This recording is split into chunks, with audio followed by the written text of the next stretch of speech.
At 2 a.m. this was kind of annoying, but it was truly peak. What it is, what do people, my name is Jordan, otherwise known as Struggling to Fly, and today we're here to discuss the legendary sitcom, George Lopez. It began its run back in 2002 and ended in 2007, and I used to watch George Lopez every night back in the 80s. This show was my go-to show if I was going to sleep, whatever. Like it always put a smile on my face, right? I just do want to specify before we continue the video, there will be spoilers of specific story arcs or things that happen throughout the show. You have been warned. But the show, like I said, I've been watching it since I watched it way back in the day, way back in the 80s, and I never knew how it ended. So for the past 5 years, I have been fiending. I'm like, man, I would love to do like a full watch through of George Lopez, right? But I was just being lazy and I never felt like Googling where to stream George Lopez. Last year, I finally was like, let me just see where, I know it's streaming somewhere. Hop on Google, where to stream George Lopez. Oh snap, it's on Peacock. Let me hit up the homies right quick. Bada bing, bada boom. Bang, one of my homeboys had Peacock. Give me a pep, and after that, bang, I just rewatched the whole show with my fiance, and the show was incredible. It was so much fun to rewatch. But if you've never seen George Lopez or never heard of it, that's tragic, but take a seat, I got you.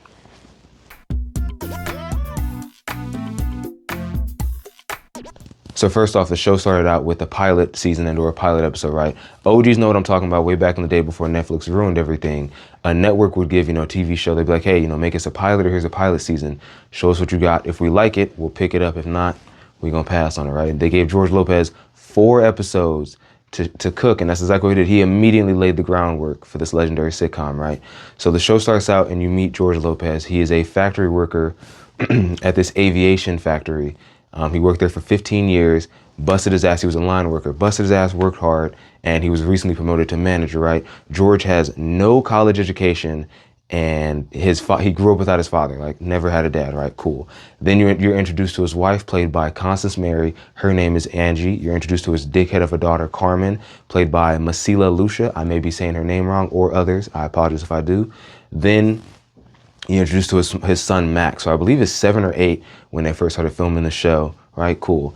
His family's crazy, they wacky, whatever. Then he heads to work and you meet his childhood best friend, Ernie, played by Valente Rodriguez. And you meet the true star of the show, Benita Lopez, otherwise known as Benny, who is his mom, and she's played by Belita Moreno, right? Another crazy thing is, like, Sandra Bullock is in the first 2 seasons, I believe. She plays a recurring character named Accident Amy. Like, off rip, he is immediately laying the groundwork and the foundation for this show, right? Guess what happens after that? The second season, they said, here's 24 episodes, go cook. Netflix could never do that nowadays, right? So off rip from the second season and on, he immediately started cooking, right? You find out that Benny has been lying to George the entire show. Benny said that George's dad died when he was younger. That's not the case, like that he died or something like that, right? It's like, no, he's still alive actually, right? Cool. Then you find out that George has a long lost brother and sister. That's crazy. We're introducing Angie's dad is then introduced one of the seasons, and he's the Cuban godfather known as Vic Palmero. He's one of my favorite characters in the show. So he's introduced, but then there's a crazy storyline where they have to go to Florida, like George, Ernie, and Vic have to go to Florida to save Angie's uncle who's fleeing from Cuba, right? One of the seasons you were introducing to Carmen's boyfriend known as Jason. If you've seen the show, you know exactly what I'm talking about. We are not gonna touch on that too much. I'm sorry I was such a jerk. You never called me back. You made me go through hell for a week. A few moments later. I want us to be together again. Okay. She belongs to the streets. Carmen is a dickhead, whatever, right? George's son, we end up finding out, has dyslexia and it's hereditary, and it's like, whoa, this explains a whole bunch of other things that happen throughout the show, right? Benny ends up dating someone at the factory and it goes horribly wrong. Excuse me.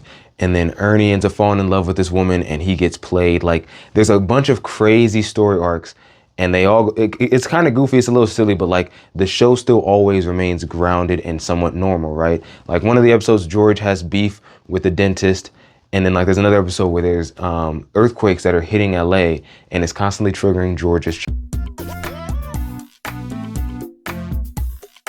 It was insane rewatching the show with my fiance because up until like season 5, I knew how every single episode was gonna go. I was even like saying lines word for word. It was amazing. I was like, I forgot how good this show was and how much I like really did rewatch it and how much like I knew every single storyline. I knew every single beat. Like it was hidden perfectly. But the one thing that this show gets exactly right to me is childhood trauma and how it affects you and how you then raise your children. Like I said earlier, Benny is the star of this show, right? Her line delivery, her comebacks and rebuttals, all of them perfect. Like whenever she is on scene, whenever the camera's on her, you're going to be laughing. You're going to be having a good time majority of the time, right? Cool. But this is all happening because of Benny and how she raised George. Let's go back to how George's upbringing, right? Benny lied to George when he was, I think, 3, 4, or 5 and said, hey, you know, your father died. And so Benny has to get multiple jobs to put food on the table. So she's never home, right? So off rip, we're gonna go back for a second. We're gonna pause. Remember I said earlier that Max has dyslexia and it's hereditary. George has dyslexia. Benny could have signed George up for classes to help him with his dyslexia so that like he wouldn't have as much issues, you know, as an adult. She never did. She's like, oh no, you didn't need those classes. Well, I think that Max should begin special education classes. You want to put my son in special ed? No, no way. Man, did the school ever say I was dyslexic? Oh, there we go with those fancy labels. What difference does it make what you had? You finished school, so you weren't the greatest student. Well, what were you going to be? The first Mexican astronaut? The school wanted to put you in remedial classes. I said, no way. I don't want the kids laughing at my son. He needs the classes. No, Angie. You're not going to put my kid in special ed so all the other kids can make fun of him. George. Mr. Lopez, if he doesn't... He did though. Your son needed extra education, right? Cool. So Benny off rip was never home. Whenever she was home, she was either drunk or just having sex with random strangers she met at the club or the bar. She like never helped George with his homework at all. She would constantly mock and belittle him at like all the time. If George ever took up an interest in something, she never supported him. Like I said, she would just mock and belittle him. Like she was honestly such an awful mom. But then I know what you're thinking, like, why is Benny like this? They introduced Benny's mom in one of the episodes, and it's full circle type shit, right? So Benny ends up getting arrested. She helped one of her boyfriends from 30 years ago rob some convenience store in Arizona. She was arrested, cool. George tracks down his grandmother. Her name is Louisa in the show. And this is Benny's last living relative. Like her mother, like her father passed, and I don't believe Benny had any siblings. So, you know, George tracks her down. It's like, hey, we need you to be a character witness in this trial to either help lighten Benny's sentence or just, you know, help her avoid jail time in general, right? As soon as Louisa, Benny's mom, comes on screen, you immediately know she is a very stern and cold woman, right? Just the way that she speaks to everyone in the family, it's like, ooh, like, all right. But like, hey, we'll put it to the side. Let's get to the trial. When they get to the trial and they ask Louisa to get on the stand, and she's like, Benny, we only used to hit you in the face a little bit. I wouldn't know. That's the choice that she made when she decided to leave home. What? That's not what happened? I had to leave. What was I supposed to do? Stay there and let you hit me some more? Order. Why do you have to twist things? We spanked you, sometimes in the face.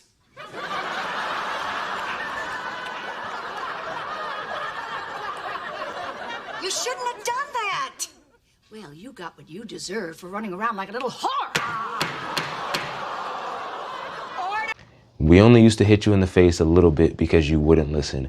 Benny would do the same. Like Benny was just as abusive, just not as crazy, but she was just as abusive to George. George is now doing the same thing to Max and Carmen, his children, but it's in a slightly, it's more of neglect, which is still a form of abuse, but it's still in that area, right?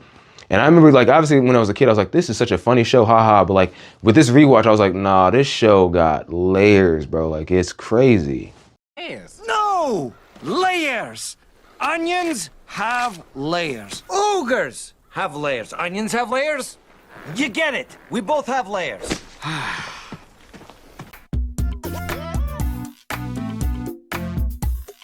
Speaking of George, we're going to talk about him right now. George is an extremely flawed dad. He's not horrible, but like he's very neglectful. There were so many times when Angie would be like, hey, George, like, I know you have a day off or you have a little bit of free time. How about you hang out with Carmen or Max, your children?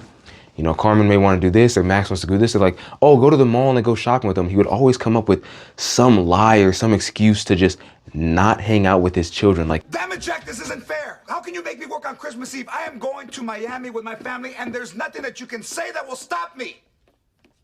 Except that. I didn't know people's jobs were in danger. Well, this is unexpected. All right. I'll be there. All right. I'll be there. Just know the whole time you're gone, I'll be thinking of you, baby, okay? I miss you already. Nigga, why are you a dad? Why do you not want to hang out with your kids? Like, it's insane to me. So, but there were some times where like George was supportive and like he did kind of, but it's just like he's just such a flawed dad. It's crazy. Angie, George's wife, is a great mom. She goes from being a stay-at-home mom, which is cool, ain't nothing wrong with that, you know, raising the kids, helping keep the house clean, everything in order and stuff, to, I believe, like the 3rd or 4th season, she becomes a wedding planner and like a really successful, like she starts making money. She's like way more busy. And I remember there was like one episode where George was like, I could be a stay-at-home dad. It's not that hard. And she's like, no, it's another job. I don't get dressed up and go to work like you do, but like it's still a lot of work being a stay-at-home parent. And like she proved him wrong, which I loved that episode. That was such a good episode. But like Angie is a goated mom in general. Next up is Vic Palmero, who is Angie's father. He's an extremely successful cardiologist in LA, and he's one of my favorite characters as well in the show. It just sucks. There's a story arc with him falling in love with this, like, she's not like a Playboy bunny, but she's just this young woman that he falls in love with, and it's like, there's a reason he falls in love with her. I don't want to spoil like everything about the show, but like he ends up falling in love with her, and it just hurt to see. Next up is Ernie. Ernie is, like I said before, that's George's childhood best friend. He's just a lost cause at this point. Like if you've seen the show, you know what I'm talking about. Like within the 1st and 2nd season, you'll be like, yeah, he is a lost cause. He's just like the buddy character of the show, but he's cool.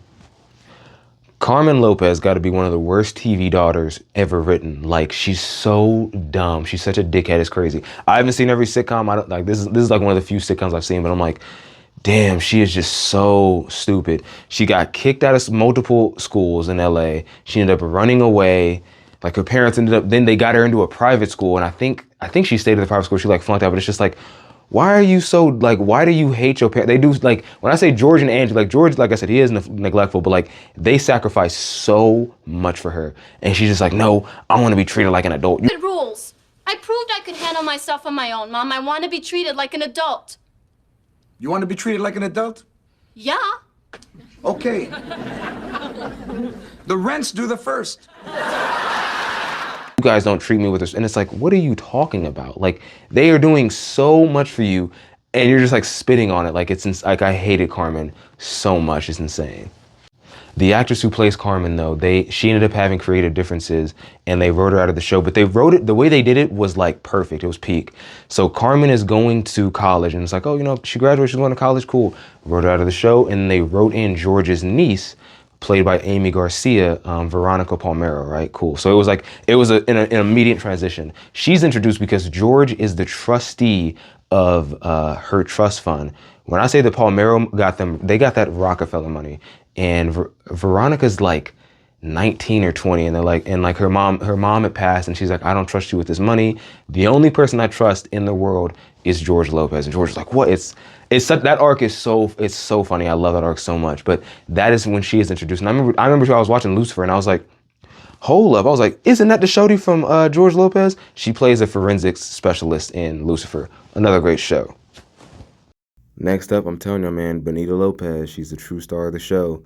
Benny is one of the worst moms in television history, like easily top 10, but through it all, like, I know she loves George and George loves her, and like over time you do learn to appreciate her and her character and all of the struggles and everything she's been through. But man, Benny was a terrible mom, but still one of the funniest people on the show.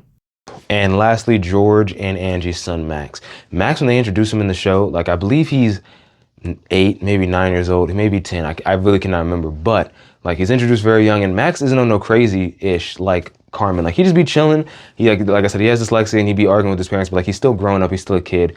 And by the time the show ends, he's 16, and he's like working at the aviation factory at Powers Brothers Aviation. And it's like, it's kind of interesting. It's like, it's kind of wholesome. It's like, I'm not mad at how this is going. There's other characters too. Like I said, Sandra Bullock plays Accident Amy.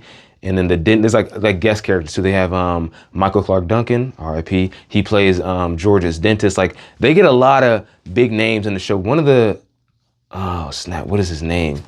One of the characters, he's in Oceans. He's in one of the Oceans movies. He's Angie's brother. Like they like overall the show has a really good cast. That's pretty much the main cast though. It's just George and his family, and then like Benny, Ernie. You know what I mean? That's overall the main cast though. If you want to skip this part, it's fine. This is just me. I love the ending. This is like a spoiler. I'm about to talk about the ending of the show. The ending of the show is so perfect to me. It's like, yet again, full circle. So at the end of the show, the Powers brothers are like, hey, we're moving the factory to Mexico. All of you are about to be laid off. And everyone's like, whoa, what? Like hundreds of jobs, like so many families are about to be affected by this. Like, that's not cool. Why are you going to Mexico? Cheaper labor. No, like that's not cool, right? So George and all of the workers, they go on strike. They're like, no, this is not okay. Like they get the city of Los Angeles involved. Like, no, you are not outsourcing these jobs. Da, da. And this one cat who owns the factory in Mexico that the Powers brothers are moving to, he shows up. He's like, hey, George, like end the strike, end the, you know what I mean? Like end all of this. He's like, here's what we'll do. I'll take the Powers brothers and we'll get set up in Mexico. But this plant is gonna need a manager. It's gonna need someone to oversee everything. He's like, and George, that's you. Show cuts to black. That's it. And that's it. Like, there's nothing. And I'm like, whoa. Like now, like, it's just dope because it's such a full circle. Like, yet again, you know, line worker for 15 years, busted his ass, worked hard. Then he became the manager, and then he's like, hey, this is your factory. Like obviously it's still under the Powers brothers name, but it's like this is all you. Like it was so, I don't know, it was just so beautiful and poetic to me. I absolutely loved how the show ended. It was just chef's kiss. It was perfect. Thank y'all again for watching. If you've ever seen the show, if you've never seen the show, let me know in the comments below. Let me know some of y'all favorite episodes, or like some of the funniest characters, like anything. I love talking about this show. If you have time, go watch season 3 episode 24. It's a very weird Disney sponsored episode, but it's such a time capsule of an episode. Like, just go watch it. But overall, thank y'all again so much for watching. Y'all be easy. Deuces. Angie, please.